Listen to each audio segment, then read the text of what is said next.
بسم اللہ الرحمن الرحیم۔ السلام علیکم ورحمۃ اللہ وبرکاتہ۔ محترم ناظرین، ایک روز حضرت علی کرم اللہ تعالیٰ وجہ کریم بارگاہ اقدس میں موجود تھے۔ ایک مالدار شخص آیا اور بہت پریشان تھا۔ اس کے چہرے پر پریشانی اور دکھ درد کے آثار نمایاں نظر آ رہے تھے۔ اس نے حضرت علی کرم اللہ تعالیٰ وجہ کریم کی بارگاہ اقدس میں عرض کی، امیر المومنین، میں بہت پریشان ہوں، میری پریشانی آپ ہی دور فرما سکتے ہیں۔ حضرت علی رضی اللہ تعالیٰ عنہ نے فرمایا، کیا مسئلہ ہے؟ کون سی بات ہے جو تمہیں مجھ تک لے آئی ہے؟ اس مالدار شخص نے عرض کی، امیر المومنین، میں اپنی بیٹی کا رشتہ کرنا چاہتا ہوں، پھر ڈر جاتا ہوں کہ میری بیٹی کہیں دکھ اور تکلیف اور پریشانیوں میں مبتلا نہ ہو جائے۔ میری بیوی اور میں صلاح باہم کر کے آپ کے پاس آپ کی خدمت اقدس میں حاضر ہوا ہوں۔ مجھے کوئی ایسا گھرانہ بتائیں جس سے میری بیٹی کا گھر آباد رہے اور ہمیشہ ہمیشہ کے لیے خوش رہے، اور ہم اپنی پیاری بیٹی کا گھر ہنستا بستا دیکھ کر ہمیشہ خوش رہیں۔ اس مالدار کی ہر بات میں وزن تھا، اس لیے حضرت علی رضی اللہ تعالیٰ عنہ نے فرمایا، اپنی بیٹی کا رشتہ کرتے وقت صرف 3 چیزوں کا خیال رکھنا ہے۔ آپ کی بیٹی کا گھر ہمیشہ آباد رہے گا، اس کو اپنا گھر جنت محسوس ہوگا۔ آپ رضی اللہ تعالیٰ عنہ نے فرمایا، باپ کے گھر میں بیٹی تو ملکہ ہوتی ہے، اور باپ اسی لیے تو فکر مند ہوتا ہے جب بیٹیاں باپ کے گھر میں جوان ہو جاتی ہیں۔ باپ کو اپنے گھر کی 4 دیواری چھوٹی لگنے لگ جاتی ہے تاکہ اس کی بیٹی کو کبھی بھی گرم ہوا بھی چھو کر نہ گزرے۔ اس لیے مالدار شخص نہ ہی تمہاری بیٹی کو تمہاری دولت خوش کر سکتی ہے، نہ ہی اونچے مقام والے گھر خوش کر سکتے ہیں۔ اس لیے جب بھی اپنی پیاری لاڈلی بیٹی کا رشتہ کرنے لگو، صرف 3 چیزوں کا خیال کر لینا، آپ کی بیٹی کا گھر آباد ہو جائے گا، وہ بہت خوش رہے گی۔ مالدار شخص نے عرض کی، یا امیر المومنین رضی اللہ تعالیٰ عنہ، وہ کون سی 3 چیزیں ہیں یا کون سے ایسے عمل ہیں جن کو ہم جانچیں اور پھر اپنی بیٹی کا رشتہ کریں؟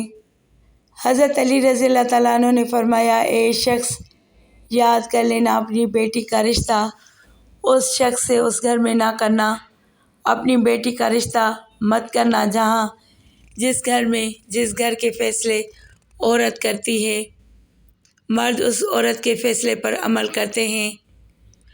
اپنی بیٹی کا رشتہ کبھی بھی ایسے گھر میں نہ کرنا، ورنہ آپ کی بیٹی کا گھر بسنے سے پہلے اجڑ جائے گا، برباد ہو جائے گا، آپ کی بیٹی مرجھا جائے گی، آپ کی بیٹی کی دنیا برباد ہو جائے گی۔ محترم ناظرین، اور ہم نے یہ دیکھا ہے، جب بیٹیوں کے رشتے ٹوٹتے ہیں تو جتنی بھی حسین لڑکی کیوں نہ ہو، وہ اس دنیا میں بے نام ہو جاتی ہے۔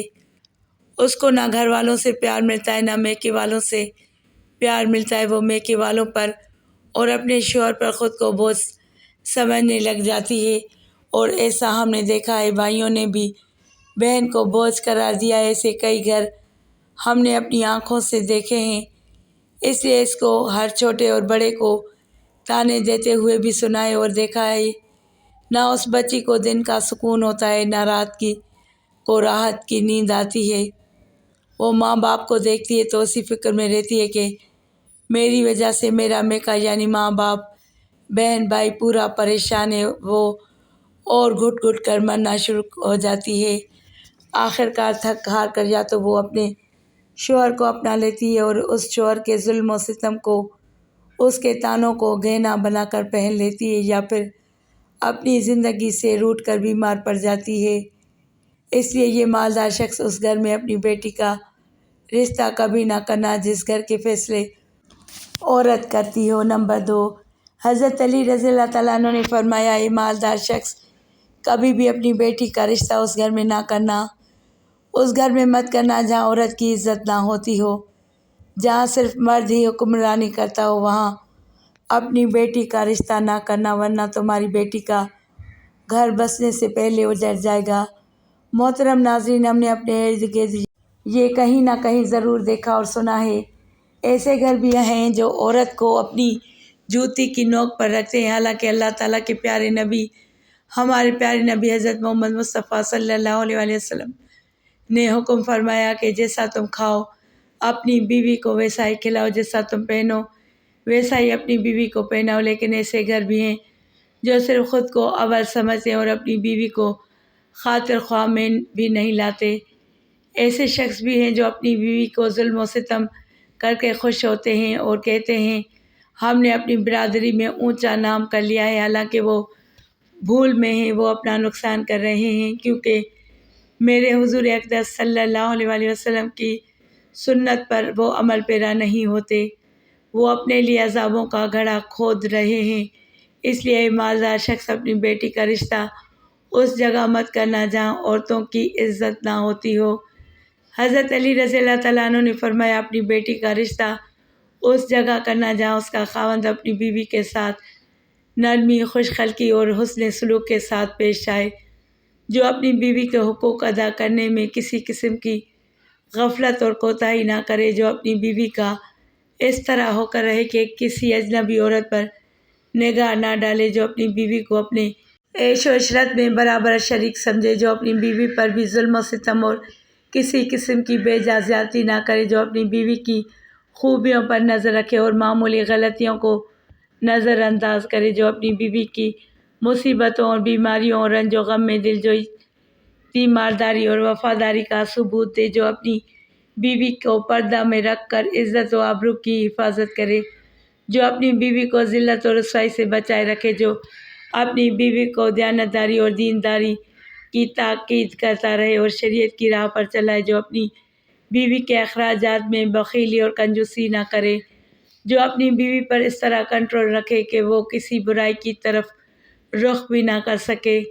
حضرت علی رضی اللہ تعالیٰ عنہ نے فرمایا اے مالدار شخص، تیسری بات تیرا عمل اپنی بیٹی کا رشتہ اس جگہ پر بھی مت کرنا جہاں ان کے کنبہ یعنی ان کے خاندان میں طلاق بہت زیادہ ہو، وہ گھرانہ جتنا بھی امیر ہوگا اس کے پاس 1000 اونٹ کی قطار بھی کیوں نہ ہو، اپنی بیٹی کا رشتہ اس خاندان میں، اس گھرانے میں، اس گھر میں کبھی نہ کرنا جہاں عورتوں کو طلاق دینے کا رواج بہت زیادہ ہو، حالانکہ ایسے لوگ اللہ تعالیٰ کی پکڑ میں آتے ہیں۔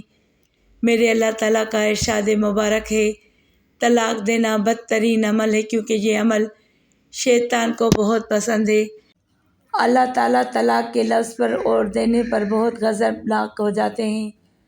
محترم ناظرین، آپ خود سوچئے جس عمل پر پروردگار عالم غضبناک ہو جاتے ہوں، وہ انسان اس دنیا میں ذلیل و خوار ہوگا اور آخرت میں وہ کیسے رسوا ہوگا، بلکہ وہ تو خوار ہو گیا سمجھو۔ اس لیے اے مالدار شخص، ان 3 چیزوں پر عمل کرو اور اپنی بیٹی کا رشتہ کہیں کر دو، کیونکہ یہ سنت عمل ہے اور آپ کی بیٹی ہمیشہ خوش رہے گی اور آپ کو بھی دعائیں دے گی۔ وہ مالدار شخص آیا تو مایوس ہو کر تھا، لیکن حضرت علی رضی اللہ تعالیٰ عنہ نے ان کے ذہن کے سارے فتور ختم کر دیے اور ہمیں بھی سمجھا دیا کہ اپنی بیٹیوں کے گھر کیسے پسند کرنے ہیں۔ میرے بہن بھائیوں، ہماری اللہ تعالیٰ سے عاجزانہ دعا ہے میری تمام بہنیں اور بیٹیوں کو اللہ تعالیٰ ان کے گھروں میں عزت والی زندگی عطا فرمائے اور ہمیشہ ہمیشہ کے لیے ان کے سروں پر اپنی رحمت کا سایہ برقرار رکھے اور خوش رہیں۔ اللہ رب العزت ہم سب مسلمانوں کو اپنے حفظ و امان میں رکھے۔ پیارے ناظرین، اسی طرح کی ویڈیوز دیکھنے کے لیے ہمارے چینل کو سبسکرائب کریں۔ شکریہ، جزاک اللہ خیرا کثیرا۔